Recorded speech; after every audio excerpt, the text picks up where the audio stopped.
ہر قسم کے روحانی جسمانی مسائل اور وظائف کے لیے پیر اقبال قریشی چینل کو سبسکرائب کریں۔ نحمده ونصلي ونسلم على رسوله الكريم اما بعد فاعوذ بالله من الشيطان الرجيم بسم الله الرحمن الرحيم وداود وسليمان اذ يحكمان في الحرث اذ نفشت فيه غنم القوم وكنا لحكمهم شاهدين ففهمناها سليمان وكلا آتينا حكما وعلما وسخرنا مع داود الجبال يسبحن والطير وكنا فاعلين صدق اللہ العظیم۔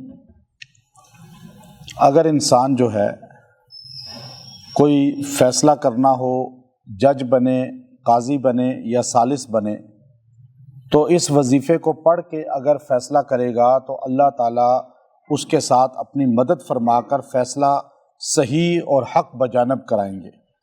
اگر کسی کو کوئی چیز یاد نہ ہوتی ہو، سمجھ نہ آتی ہو، کوئی مسئلہ حل نہ ہوتا ہو اور کسی مسئلے میں پھنس گیا ہو بندہ، ابھی کوئی چیز جو ہے پیپر حل کرنا ہے یا اسی طرح کسی مسئلے میں الجھ گیا ہے اور وہ حل نہیں ہو رہا، تو اس آیت کریمہ کو پڑھے گا تو اللہ غیبی طور پہ جو ہے اس کے دماغ کو ایسی تقویت عطا فرمائیں گے کہ مسئلہ بھی حل ہو جائے گا اور سمجھ بھی آ جائے گا۔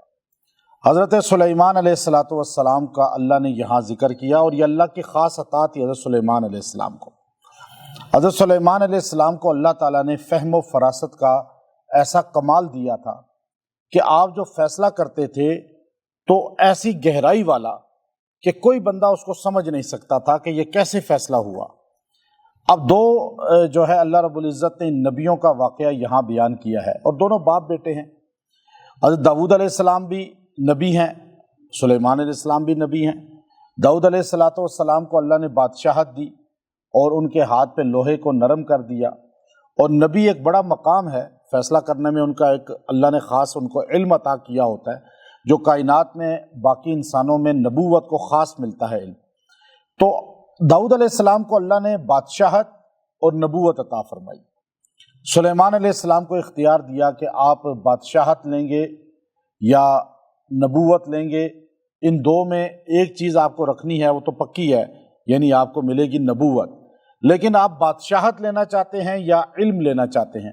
تو آپ نے فرمایا مجھے علم کی دولت دے دیجئے، اور آپ کو اللہ نے علم کی دولت دی، اس کے ساتھ بادشاہت بھی عطا کر دی، اور ایسی بادشاہت جو اولین آخرین میں کسی کو نہیں ملی، جن و انس پہ آپ کی حکومت تھی۔ اب یہاں اللہ تعالیٰ ان دونوں کے آپس میں ایک ایسے واقعے کو بیان کر رہے ہیں جس میں فہم و فراست کا پتہ چلتا ہے کہ اجتہاد کیا چیز ہے، مجتہد کیا ہوتا ہے۔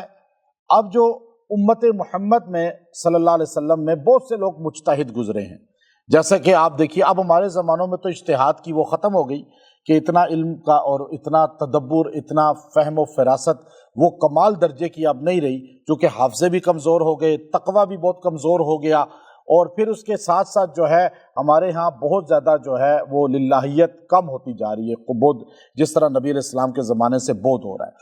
ورنہ امام بخاری مجتہد تھے، امام مسلم، اس طرح ابو حنیفہ رحمۃ اللہ علیہ، شافعی رحمۃ اللہ علیہ۔ اچھا، مجتہد ایک فیصلہ کرتا ہے سوچ کر، بصیرت کے ساتھ، ایک مسئلہ قرآن و سنت میں نہیں ہے، واضح حدیث کوئی نہیں ہے، لیکن وہ اس میں گہرائی میں جاتا ہے۔ اب مثال کے طور پہ جیسے موبائل ہے، نبی علیہ السلام نے یوز نہیں کیا، اب آپ دیکھیے حضور علیہ السلام نے الٹرا ساؤنڈ نہیں کرایا، حضور علیہ السلام نے کبھی جو ہے وہ ECG نہیں کرائی، کبھی سٹنٹ نہیں ڈلوایا، آپ صحابہ نے کبھی ایسا نہیں کیا۔ اب آپ یہ پوچھیں جا کر علماء سے کہ ایک بندہ کہے جی میں حدیث کو ہی مانوں گا بس اور قرآن کو ہی، تو مجھے بتائیں کہ قرآن حدیث میں کہاں ہے کہ ECG کرا سکتے ہیں، سٹنٹ ڈلوا سکتے ہیں؟ تو اب آپ جب علماء سے پوچھیں گے تو علماء کیا کہیں گے کہ دیکھیں اس میں اجتہاد ہے، قیاس ہے۔ اب وہ مجتہد ہوتا ہے، وہ قیاس بھی کرتا ہے، اجتہاد کرتا ہے، اس کو وہ جمع ہو کر جو کرتے ہیں علماء کی ایک ٹیم، وہ قیاس ہوتی ہے۔ اب آپ یہ دیکھیے کہ یہ اجتہاد قیامت تک رہے گا۔ اچھا، اجتہاد کرنے والا اگر اپنی بات میں غلطی پر ہے تو پھر بھی اس کو ایک اجر مل جائے گا حدیث کی روح سے کہ اس نے محنت کی ہے، اور اگر وہ خطا پہ نہیں ہے تو اسے 2 اجر ملیں گے، دوہرا اجر۔ اب یہ بات آپ یہاں سمجھیں یہاں دو بندے حضرت داؤد علیہ السلام کے پاس آ گئے، یہ اجتہاد. اب نبی، اچھا آپ دیکھیں حضرت علی رضی اللہ تعالیٰ عنہ، حضرت معاویہ رضی اللہ تعالیٰ عنہ کے درمیان جو لڑائی ہوئی ہے، جنگ حضرت عائشہ رضی اللہ تعالیٰ عنہ حضرت علی رضی اللہ کے درمیان جو لڑائی ہوئی ہے، جنگ جمل اور جنگ صفین. اب اہل سنت والجماعت کہتے ہیں کہ وہ دونوں حق پر تھے. اب یہ کیوں کہتے ہیں؟ اب یہاں آپ کو بات سمجھ آئے گی. جو قرآن سمجھتا ہے اس کو ہر چیز سمجھ آ جاتی ہے. اب یہ وہاں دو صحابی ہیں، یا آپ کہیں کہ عائشہ صدیقہ رضی اللہ عنہ اور علی رضی اللہ ماں بیٹا ہے، اور اگر معاویہ، اب ہم یہ ہمارا عقیدہ ہے کہ معاویہ رضی اللہ تعالیٰ عنہ اور علی رضی اللہ تعالیٰ عنہ جب دونوں کو یوں سامنے رکھے تو کائنات میں اس وقت حضرت علی معاویہ رضی اللہ عنہ سے بہت افضل تھے، اور ہیں اور رہیں گے. اور معاویہ افضل علی سے نہیں ہو سکتے. علی رضی اللہ تعالیٰ عنہ بہت بلند مقام رکھتے ہیں اور بہت اونچا مقام رکھتے ہیں، لیکن معاویہ رضی اللہ عنہ اجتہاد میں تھے، بے شک ان کی اجتہادی خطا تھی. اب یہاں کیا ہوا، نبی بیٹھے ہوئے ہیں اور نبی بھی داؤد ہیں. اب آپ نے یہ خود فیصلہ کرنا ہے ہر مسلمان کہ بتائیں غلط کون ہے. جیسے وہاں تو ایک دم بندہ آتا ہے نا مائک کے سامنے اور میڈیا کے سامنے، تو آ کر کہتا ہے میں مولا علی رضی اللہ عنہ کے زمانے میں ہوتا تو میں ان کے لشکر میں شامل ہو کر معاویہ رضی اللہ عنہ سے لڑائی کرتا. سنا نا آپ نے یہ بات؟ تو بھائی یہ بدبخت آدمی ہے، یہ کیسی بات کر رہا ہے کہ ہم تو صلح کرانے کی کوشش کرتے بھائیوں کے درمیان. ہم فیصلہ نہیں کر سکتے دونوں میں غلط کون ہے. یہاں آپ فیصلہ کر سکتے ہیں. اب یہ قرآن کی آیت سنیے، یہ قرآن کی بات کر رہا ہوں، حدیث کی نہیں، فقہ کی نہیں، تاریخ کی نہیں. اب قرآن کی آیت ہے، سورہ انبیاء ہے، آیت نمبر 78 ہے اور 79 ہے. اب آپ یہ دیکھیے، اللہ رب العزت نے فرمایا، داؤد علیہ السلام بیٹھے ہوئے، رات کا ٹائم ہے، دو بندے آگے بیٹھے، کہا جی ہم نے فیصلہ کرانا ہے. کہا کیا فیصلہ کرانا ہے؟ ایک بندے نے کہا جی میرا کھیت ہے، میں کھیت کا مالک ہوں، میری فصل پکی ہوئی تھی، اور یہ بندہ بکریوں کا مالک ہے، اس کی بکریاں میری کھیت میں گھس گئی اور میرا سارا کھیت انہوں نے تہس نہس کر دیا. اب آپ بتائیں جو زمیندار ہوتا ہے کتنی مشکل سے فصل اگاتا ہے، اور پھر بارش ہو جائے یا اس طرح کوئی آ جائے تو کتنا اس کو افسوس ہوتا ہے. تو اب داؤد علیہ السلام نے کہا بھائی بتاؤ تمہاری بکریاں گھسی تھی کھیت میں؟ اس نے کہا جی ایسا ہوا تھا. اس زمانے میں لوگ جھوٹ نہیں بولتے تھے. یہاں تو مسجد میں جھوٹ بولتے ہیں لوگ، یہاں تو ہر روزہ رکھ کے جھوٹ بول رہے ہیں، حج میں کھڑے ہوئے ہیں میدان عرفات میں، ادھر بھی جھوٹ بول رہے ہیں. ایسا ہو رہا ہے نا آج کل. اس زمانے میں لوگوں کو دیکھیں یہ اصل زمانہ تھا. انہوں نے کہا جی بالکل میری بکریوں نے اس کی فصل کو تباہ کر دیا. آپ نے کہا اچھا بات سنو، تمہاری بکریاں ساری فصل تباہ کر دی؟ جی ساری کر دی. اس کا بتاؤ اسی کی بکریاں تھی؟ یہ مان رہا ہے جی.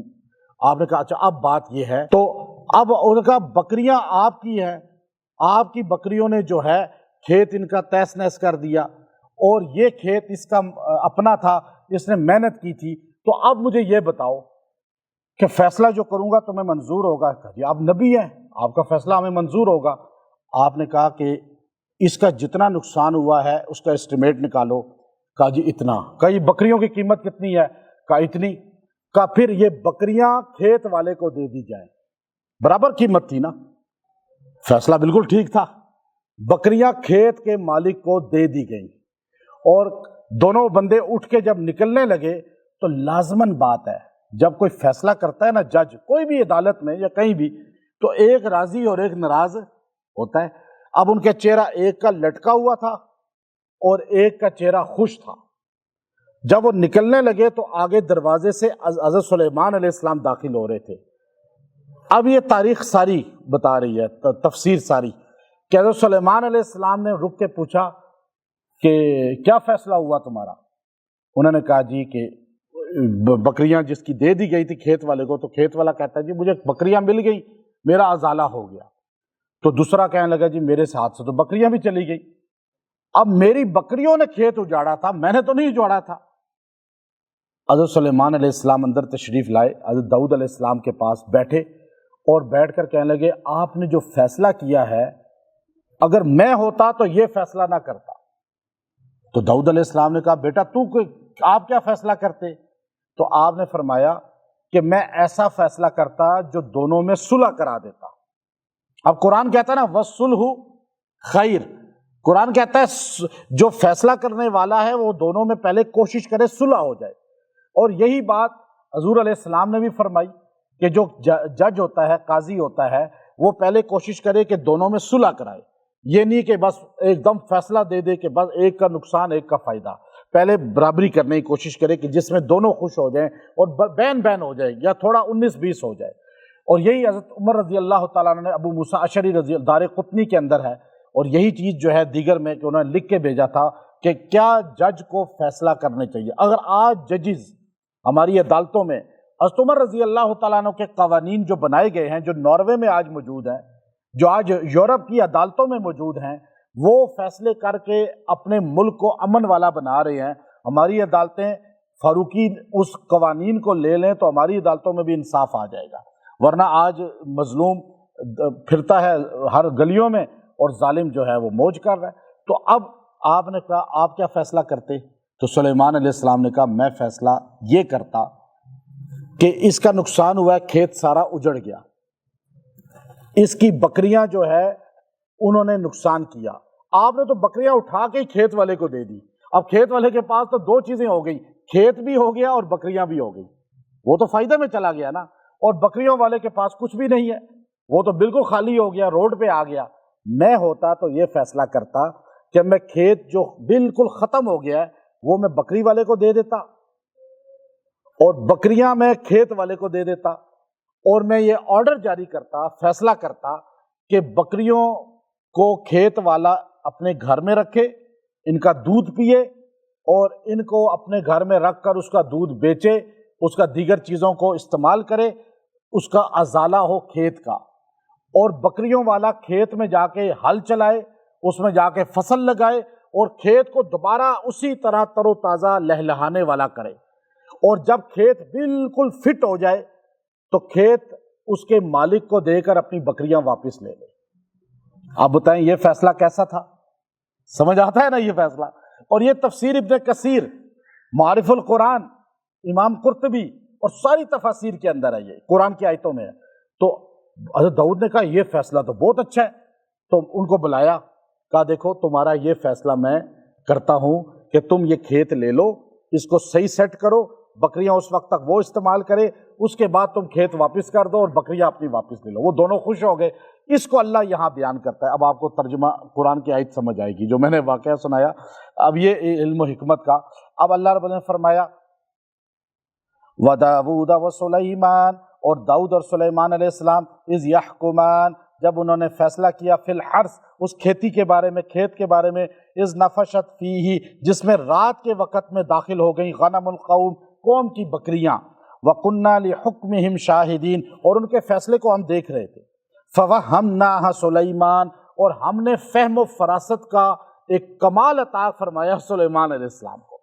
اب داؤد علیہ السلام نے فیصلہ کیا، وہ بھی فیصلہ شریعت کے مطابق تھا، لیکن سلیمان علیہ السلام نے جو فیصلہ کیا وہ اس سے بھی اوپر درجے کا تھا۔ اب آپ مجھے بتائیں کہ اللہ یہاں کہہ رہا ہے فَوَهَّمْنَاهَا سُلَيْمان، ہم نے سلیمان علیہ السلام کو فہم و فراست عطا کی، زیادہ بہتر جو فیصلہ تھا وہ سلیمان علیہ السلام کا تھا نا۔ اب اللہ نے آگے کیا کہا؟ یہ نہیں کہا داؤد علیہ السلام نے غلطی کی، سلیمان علیہ السلام نے صحیح کیا، بلکہ اللہ کیا فرماتے ہیں وَكُلًّا آتَيْنَا، اور ہم نے ان دونوں کو آتینا، ہم نے عطا کی، حکما و علما، حکمت بھی اور ساتھ علم بھی، دانائی بھی حکمت بھی، یعنی تعریف دونوں کی ہے، ایک کا فیصلہ اس لیول کا نہیں، لیکن آج کوئی بھی مسلمان کھڑے ہو کے کہہ سکتا ہے کہ ان میں سے ایک غلط تھا ایک ٹھیک تھا؟ نہیں کہہ سکتا، کیونکہ مجتہد جب فیصلہ کرتا ہے تو اس کے فیصلے میں اگر خطا بھی ہوگی تو وہ قیامت کے دن پکڑا نہیں جائے گا۔ اب یہاں کہا کہ اگر حضرت عمر رضی اللہ عنہ، حضرت ابو موسیٰ اشعری رضی اللہ عنہ کو لکھا اصول فتویٰ، اصول جج، آپ نے قاضی، آپ نے ان کو لکھ کر بھیجا کہ اگر اجتہاد کے ذریعے کوئی فیصلہ آپ کریں اور بعد میں اجتہاد چینج ہو اور دوبارہ اجتہاد کوئی اور ہو تو وہ فیصلہ کل عدم ہوگا، نیا فیصلہ آپ کو کرنا پڑے گا۔ اب یہاں داؤد علیہ السلام کا فیصلہ کل عدم ہوا، آپ نے خود کیا، قاضی کے فیصلے کو دوسرا قاضی نہیں کر سکتا، یہ شریعت کا اصول ہے۔ اب یہاں پر جو ہے فرمایا، اور ہم نے دونوں کی تعریف کی اللہ نے، اور فرمایا میں نے وسخرنا، ہم نے الگ طور پر، حالانکہ آپ رتبے میں دیکھیں داؤد علیہ السلام زیادہ ہیں، باپ ویسے بھی افضل ہوتا ہے، اور اللہ نے ایک کمال اور کیا دیا تھا اس وقت تک کہ وسخرنا مع داود، ہم نے مسخر کیا داؤد علیہ السلام کے لیے الجبال، پہاڑوں کو، یسبحنا، وہ تسبیح کرتے تھے، پہاڑ جھومتے تھے جب داؤد علیہ السلام تلاوت کرتے تھے زبور کی، والطیر، اور پرندے بھی ہوا میں معلق ہو جاتے تھے، وَكُنَّا فَاعِلِينَ، اور یہ سب میں کرتا تھا، اللہ کہتا ہے میں کرتا تھا۔ یعنی رتبے میں داؤد علیہ السلام بڑے تھے، لیکن فیصلہ کس کا؟ حضرت سلیمان علیہ السلام کی تعریف فرمائی گئی۔ تو اب یہ ہم جو اہل سنت والجماعت ہیں، ہم از معاویہ رضی اللہ تعالیٰ عنہ یا علی رضی اللہ تعالیٰ عنہ، ان کی مابین جو جنگیں ہوئی ہیں ان میں ہم کہتے ہیں حضرت معاویہ اس میں افضل نہیں ہے حضرت علی رضی اللہ تعالیٰ عنہ سے، لیکن چونکہ مجتہد ہیں، وہ جو خطا ہوئی ہے اس پہ ایک درجہ ان کو ثواب پھر بھی ملے گا۔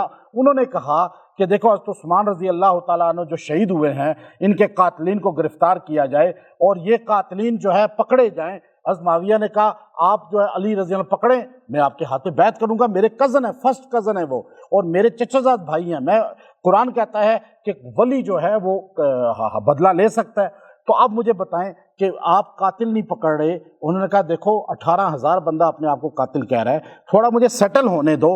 انہوں نے کہا سیٹل تو نہیں، آپ پہلے پکڑیں تاکہ ہم نظام چلائیں پھر۔ اب علی رضی اللہ بالکل ٹھیک کہہ رہے تھے اور معاویہ بھی ٹھیک کہہ رہے تھے، لیکن افضل کون ہے؟ علی رضی اللہ تعالیٰ عنہ، اور ان سے خطا اجتہادی ہوئی۔ دونوں کے معاملے میں ہم اس لیے نہیں بولتے جس طرح یہاں دونوں کے معاملے میں نہیں بولتے، آپ بات سمجھے ہیں نا؟ تو ہم کل صحابہ کا ادب کرتے ہیں، اہل بیت کا ادب کرتے ہیں، اور ان کے معاملات کس پر چھوڑتے ہیں؟ اللہ پر۔ ہم جج نہیں بنتے۔ جیسے ان دو نبیوں نے فیصلہ کیا، آپ کھڑے ہو کے تقریر کر سکتے ہیں کہ میں اس وقت ہوتا تو میں ان کے ساتھ ہوتا، نہیں بھائی، ہم دونوں کے ساتھ ہیں، ہم دونوں کا ادب کرتے ہیں، باقی ان کا معاملہ کس کے ساتھ ہے؟ اللہ کے ساتھ۔ تو اب اگر آپ کوئی فیصلہ کرنا چاہتے ہیں، جج ہے، اب جج جو فیصلہ کرتا ہے قیامت کے دن، جج جو ہے یہ ایک تلوار پر ہے، اس کا جو ہے ہر وقت تلوار پر رہتا ہے یہ، اور یہ پکڑ اس کی اتنی زیادہ ہوگی اگر یہ ناحق فیصلے کر رہا ہے، ظلم کر رہا ہے پیسے لے کے، تو آپ کو جج بنایا جائے، ثالث بنایا جائے، تو آپ فیصلہ کرنے سے پہلے کم سے کم 3 بار اس کو پڑھیں، فَوَهَّمْنَاهَا سُلَيْمَانَ وَكُلًّا آتَيْنَا حُكْمًا وَعِلْمًا، فَوَهَّمْنَاهَا سُلَيْمَانَ وَكُلًّا آتَيْنَا حُكْمًا وَعِلْمًا۔ یہ 3 بار پڑھ کے سینے پہ پھونکیں اور پھر دعا کر کے اللہ سے دل ہی دل میں فیصلہ کریں گے، اللہ آپ کو خطا سے بچا لے گا، ظلم سے بچا لے گا۔ ابھی آپ کو کوئی چیز حل نہیں ہو رہی، کوئی پرچہ حل نہیں ہو رہا، کوئی چیز سمجھ نہیں آ رہی، تو آپ اسی کو جو ہے 3 بار پڑھ کے سینے پہ پھونکیں اور پھر اس کو کوشش کریں، پڑھیں، بار بار سوال کو پڑھیں، انشاءاللہ پیپر دیتے ہوئے بھی اور اس کے علاوہ عام روٹین میں بھی آپ کو چیز اللہ دماغ میں، چونکہ دماغ میں ڈالنا یہ اللہ کا کام ہے، اور سلیمان علیہ السلام کے دماغ میں اللہ نے ڈالا، اور ان کی فہم و فراست کا اللہ نے کس طرح تعریف فرمائی۔ اور اگر ایک آدمی کو کوئی فیصلہ نہ کر سکتا ہو کاروبار کا، شادی کا، دیگر چیزوں کا، تو یہ آیت کریمہ ہے، آیت نمبر 79 ہے، فَوَهَّمْنَاهَا سُلَيْمَانَ وَكُلًّا آتَيْنَا حُكْمًا وَعِلْمًا، اتنا جملہ یہ 70 بار 7 دن پڑھے، رات کو دعا کر کے سوئے، اللہ اس کے لیے راہیں کھولے گا، اس کو ذہن میں آ جائے گا، اور اس کا تدبر اور اس پر جو ہے اللہ تعالیٰ شرح صدر فرما دے گا۔ اور یہ آیت کریمہ میں فہم و فراست اللہ نے اپنا حد درجے زیادہ پنہا رکھا ہے، تو اس کو اللہ سمجھنے کی توفیق دے۔ وآخر دعوانا ان الحمد للہ رب العالمین۔